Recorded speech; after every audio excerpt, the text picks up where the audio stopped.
কি এই নীলফামারী জেলার একটা প্রাচীনতম প্রতিষ্ঠান দারোয়ানি টেক্সটাইল মিল।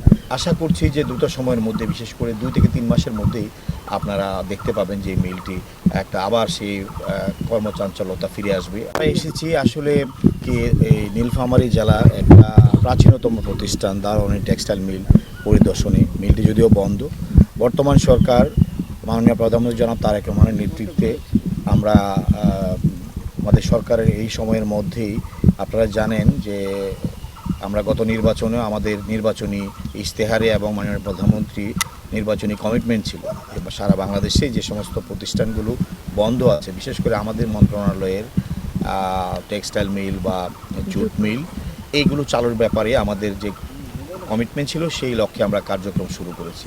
তার ধারাবাহিকতায় আজকে আমরা এখানে এসেছি এই মিলটি পরিদর্শনের জন্য।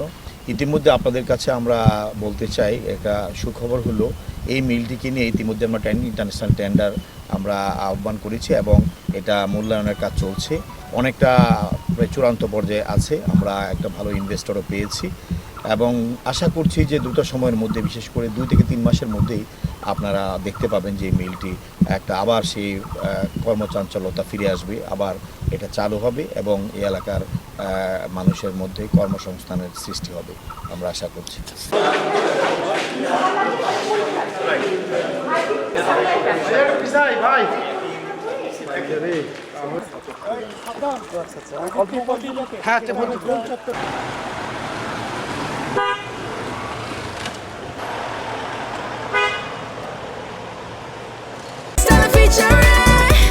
Next level, well done, side by side, fridge.